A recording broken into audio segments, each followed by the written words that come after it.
Hey guys, I'm back with another one of my collectibles. Today I have the 1985 Tyco Transformers train set. This back in the 80s, Tyco made a variety of train sets for all the popular genres that were out. There's a G.I. Joe, there's all different types of train sets that they made. So Transformers was one of them. I remember seeing this as a kid. Never actually had it, so this is the first time actually taking a look at one. And yeah, I mean it's pretty cool. We'll go ahead and we'll get into everything in just a minute. You can see there's a lot of artwork on the front. The artwork is really awesome. Looks like it's just all hand drawn artwork, so really neat. You can see the Hawk Fighter is what they named the main character of this set, so that's kind of neat, and it shows all of the different transformation on the box. You get a whole bunch of Decepticons, and then you get only a few, just a bunch of Autobots, which is kind of weird. Yeah, and if you open up the box, you're just going to see a plastic tray. You're going to see cardboard, and then there's going to be some styrofoam inside there. And basically a train track goes in here, and the locomotive and everything goes in there.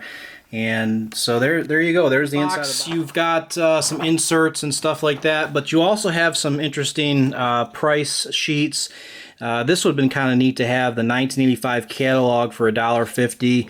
I'm gonna see if I can order that. They accept MasterCard or Visa, so you can call 800-257-7728, or if you live in New Jersey, you can call 800-322-8011 during business hours. Not too sure if their business hours are still, if they've changed since 1985, but yeah, I mean, who knows? Give it a whirl. But yeah, you can order all these parts. This was printed in January of 1985. So basically a little setup manual here. And this setup manual shows you basically, it's a generic, it looks like it's definitely something that would work for every one of their sets. And it has that customer service, so if you do need assistance setting up your track, you can basically call their toll-free service, and they will help you out. It shows you how to basically unfold the action mat, so that's kind of neat. And some tips and some troubleshooting to get your set all set up. So you get that. Let's see here, and then you also have some additional, it shows you the different layouts they sell, and they're just selling additional things, because that's what they were doing back then. I mean, Tyco was known for selling all kinds of stuff, including rail control cars.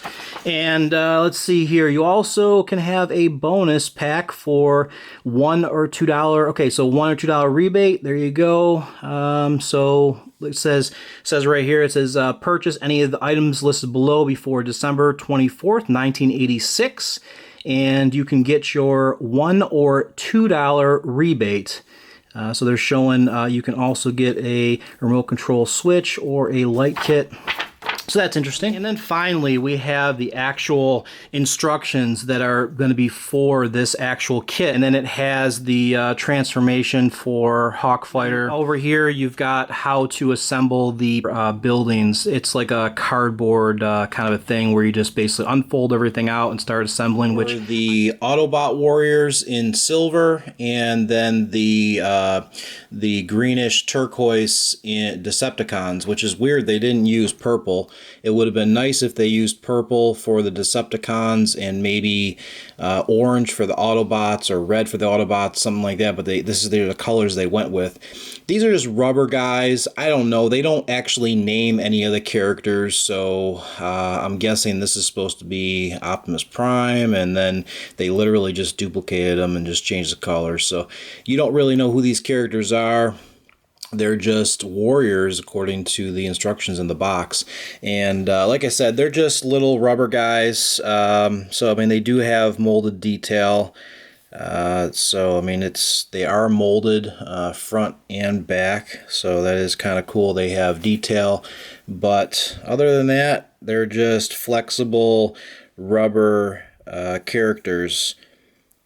So kind of like a little bit softer than your typical muscle characters from back in the day. But there you go. We'll take a look at him. Yeah, I mean, not really much to say about these guys. This is the biggest dude out of all of them. They basically are just like random robots. I mean, I guess this is supposed to be a Megatron, I would say. I mean, that's the closest you're going to get to a Megatron just because of the way his head is. So I guess that's what this guy is supposed to be. But like I said, they've got, you know, all they did is they just recolored it for the Decepticons. So it's kind of a little bit goofy. So, like I said, this is the closest to an Optimus Prime. But yeah, there you go. So these are just like little rubbery, kind of like little rubber, very, very soft rubber on these. And they are all stamped Tyco HK. It's kind of hard to see there, but I don't know if there's any knockoffs of these out there, but the real ones actually do have a little logo there that says Tyco HK. So I don't know if you can see that or not. But yeah, there you go, guys. We can go ahead and take a look at the box a little bit more. Let's see here. Let me we'll kind of zoom in a little bit. So you've got all of the different transformation modes there. You've got everything, and you can see there's this layout down here which does not match exactly the way the layout is that is included. So this is not an exact replication of what is actually included. And along with this here, this hand-drawn is not the same either. So it seems like they've definitely changed it up a little bit. It's very, very close to this, but it does not match exactly.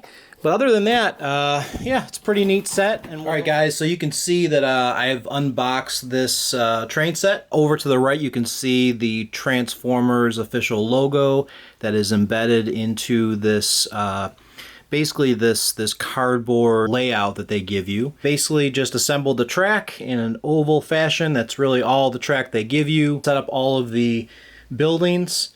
So we're ready to power this on. All right, guys, here we go.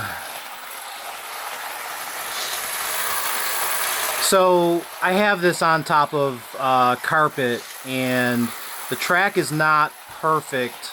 You can see the one area where it powers down a little bit. That area, the carpet is just making the track kind of bubble up and lose connection a little bit, but for something that's 30 years old, it's actually doing a pretty good job.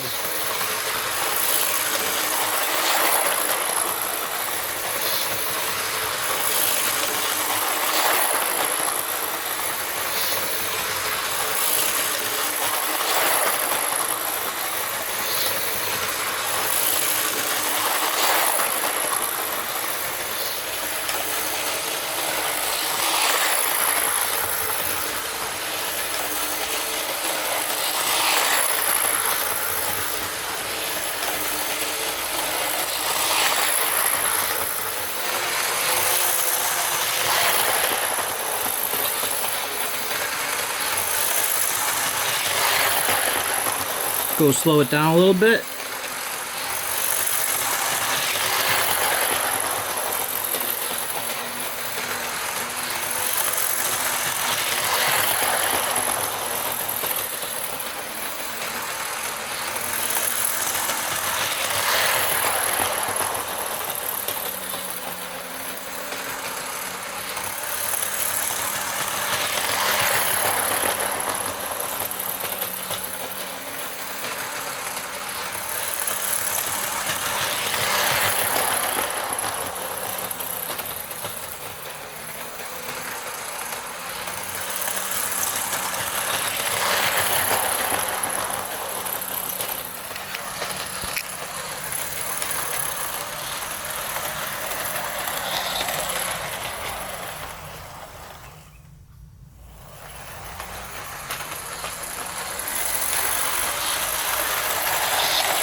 And that's about it. Alright, so to transform this, and I've got the actual instructions here, it says basically lift up the radar dish and lift up the side panel.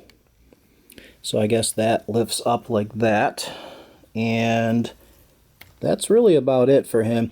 And if we want to take a look while we're at it, we might as well see if we can take a look at the bottom of this here. So there you go. Basically it says Tyco, made by Tyco in Hong Kong. And this is the, this is the only heavy piece.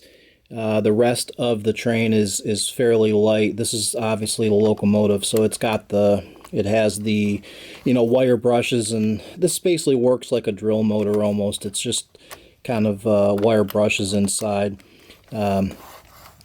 So there you go. That is the transformation for the locomotive there. It's a little radar dish up and the side panel out. Let's see here. The next piece is the proton laser cannon. So we have to take, well, let's push him down a little bit here. So here is the next piece here, which has all of the coal. And what we're going to do is, I guess we're going to lift this up and flip this over. And there is the laser can. You can see the stickers are a little bit coming off there after 30 years, but they are still there. Okay, so there is the laser cannon. Let's see, and the boxcar. So let's move this guy up a little bit. The boxcar. So we got a lot of stuff happening here, so this is going to probably take a little bit. Let's see. So drop ends down. So yeah, we're going to have to disconnect the caboose, and we're going to drop these ends down. Oh, okay. So maybe you can't have it hooked up. Like I said, I have no idea. I've never actually done the transformation, if you want to call it a transformation. So it says drop the ends down, and then the sides, I guess the sides actually, let's see. Okay, so then the sides actually open up. This whole thing opens up kind of like Optimus Prime. Yeah, I mean, I doubt this is going to actually move once. I don't think we can move the train. So there's a little little box right here. Don't know what that is. We have a radar dish that looks like plugs into there. So I'm not too sure what we're going to do with that.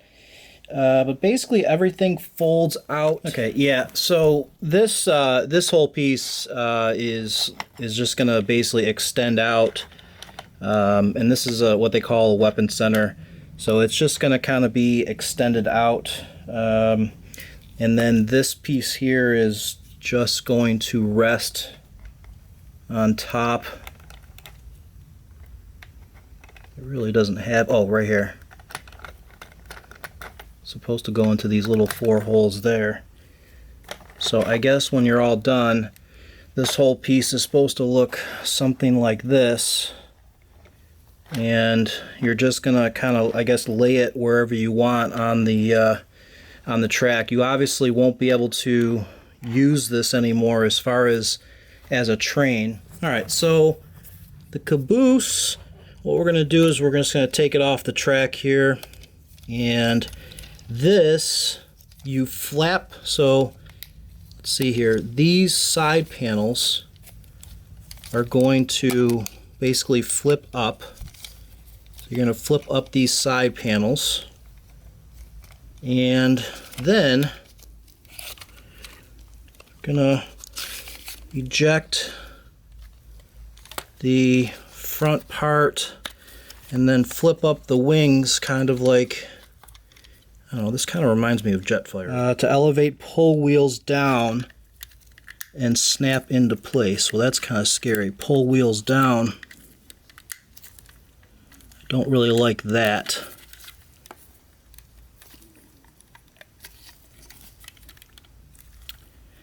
Yeah, that's a really weird instruction because it just says pull wheels down. So yeah, you just have to be real careful, but there is a little bit of a kind of a little plastic latch. It's not really a latch, it's just kind of a pressure fit, but once it's out, it just drops down like that. But like I said, there's really no way to reconnect any of this. This is the caboose, so it doesn't actually have a connection part. The connection part's actually way over here. So, all right, so I have this laid out on basically the way that, as close as I could get to the box art. There's no way to replicate the box art because the actual mat that they give you, the base mat, it basically is a different picture. So from the time they printed the box art to the actual layout of this map, it's a little bit different. It's funny because it's real close, but it's just a little bit different. So you know, you can see on the box art that it has kind of a, it's a drawn art, so it's not actually a picture of the toy. So they probably did the art first, and then they went ahead and actually printed the map itself. But all in all, it looks pretty good set up. You can see you've got the power station over to the side here. One thing I don't like is there's way too many Decepticons. All of these blue guys are all Decepticons, and the gray guys over there are the Autobots.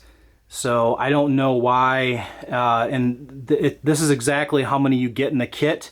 So there's a ton of Decepticons versus the Autobots, which kind of stinks, but so there you go. I don't know. You guys make your own decision on having a set like this. This takes up a lot of space. This is roughly, I would say, about 5 feet wide and 3 feet deep. So about 5 by 3 is the playset map. I don't know. I think this is nice. It just it takes up a lot of space. So if you're planning on leaving this out and displayed, you're gonna be using up a whole lot of space. Alright guys, well, if you enjoyed this video, please come back to see more of my collection. Thanks everyone, take care.